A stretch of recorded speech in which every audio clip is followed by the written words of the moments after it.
Áudio 32. Meditações sobre o Evangelho de João. Livro Vimos a Sua Glória. Autor Austin Sparks. Iluminação Espiritual, capítulo 9. Ao chegarmos a esse ponto do Evangelho de João, avançamos mais um passo na apreensão de Cristo. Veremos como, de uma maneira muito prática, a narrativa continua. Caminhando, Jesus viu um homem cego de nascença.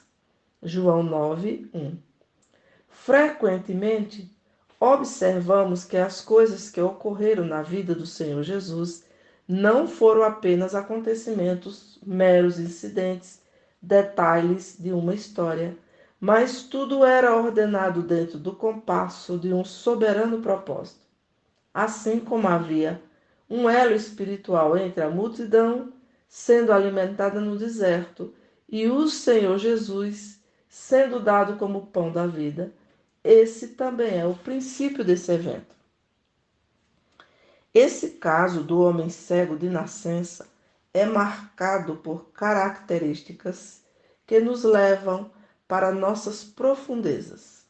Sem dúvida, havia muitos cegos naquela parte do país naquele tempo, mas este, com um propósito especial em relação ao pensamento divino, foi trazido ao caminho do Senhor Jesus.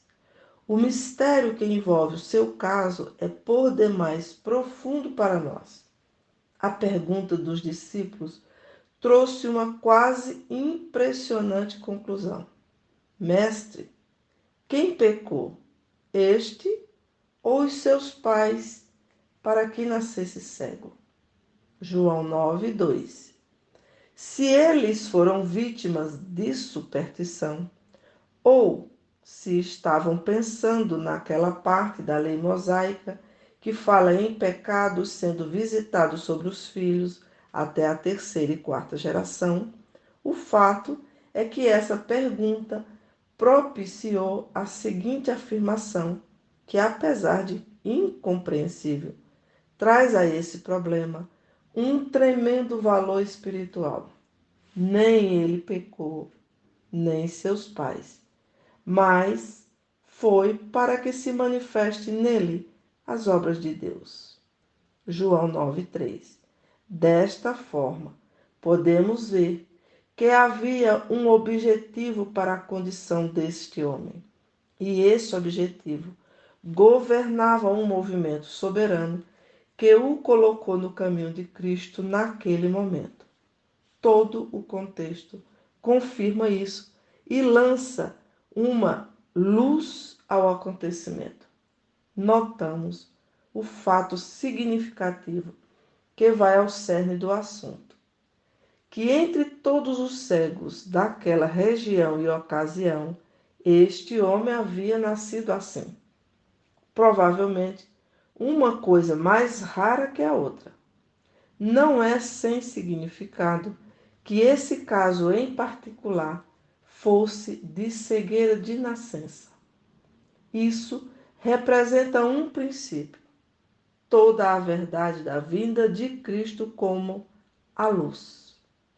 A palavra de Deus declara claramente e toma como certo que toda a raça é cega por natureza e está em trevas, e que, na melhor das hipóteses, o homem natural não pode ver o reino nem as coisas do Espírito. Vimos, no caso de Nicodemos, que mesmo com toda a iluminação natural e religiosa, com toda a sua capacidade intelectual, com tudo o que ele era por natureza, ainda assim, o Senhor lhe disse: se alguém não nascer de novo, não pode ver o reino de Deus. João 3:3. Assim, o velho nascimento é cego, enquanto o novo é com visão. O homem, por natureza, na melhor das hipóteses, é incapaz de ver aquilo que se relaciona com o reino de Deus. O homem nasce cego. Lembremos-nos de que essa afirmação foi, em primeiro lugar, destinado a Israel ou ao judaísmo. Esse é um daqueles embriões da verdade que será descortinado na carta aos Romanos. A cegueira de Israel é notória. Toda uma história trágica deles está envolvida nessa cegueira.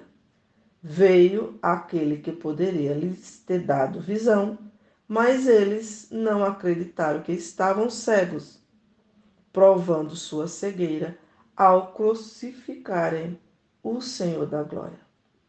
Da aplicação específica a Israel, a verdade é expandida para a raça, tornando-se uma verdade de aplicação universal.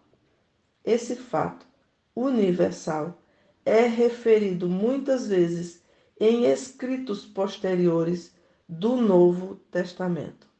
Mas, à medida que prosseguimos com a história, ficamos cientes de que essa cegueira, embora certamente não seja parte da vontade governante de Deus, está conectada com suas obras.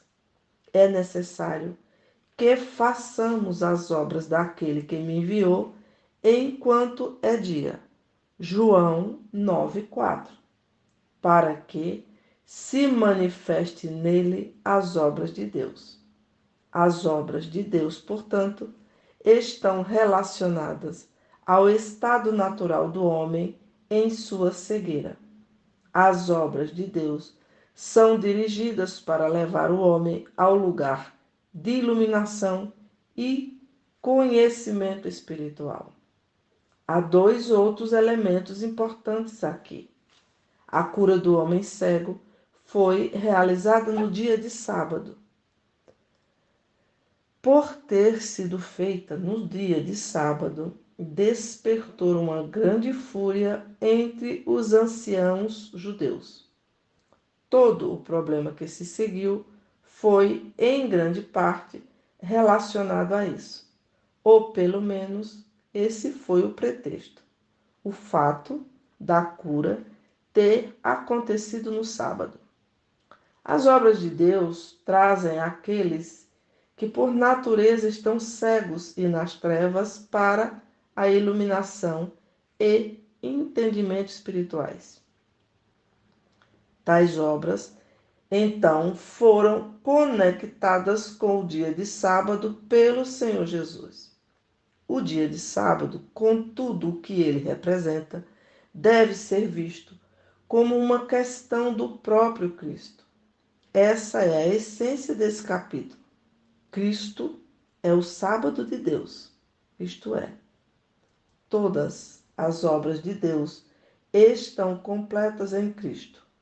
Deus chega ao seu descanso em seu Filho e olha com prazer para todas as coisas em Cristo, dizendo: é muito bom.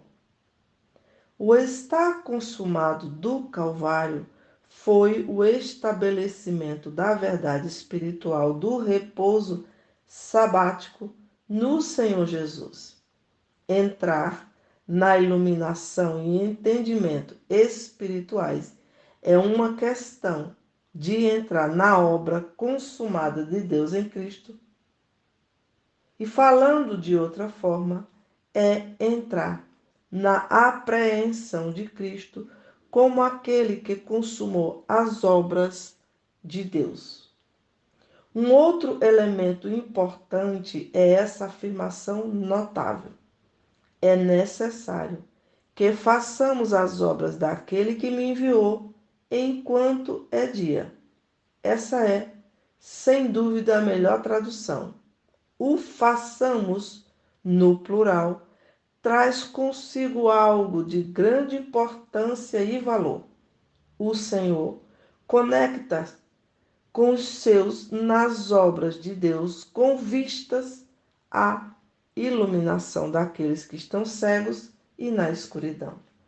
Com efeito, ele está dizendo: nós, eu e meus cooperadores e parceiros devemos realizar essas obras relacionadas a cegueiras e trevas para trazer a iluminação e o entendimento espiritual. Paulo foi comissionado a participar das obras de Deus. Você se lembra que ele nos disse: o Senhor lhe falou quanto à sua comissão, que ele deveria ir e estar diante de governantes, reis, gentios, e que o objetivo seria para lhes abrires os olhos e os converteres das trevas para a luz e da potestade de Satanás para Deus. Atos 26, 18.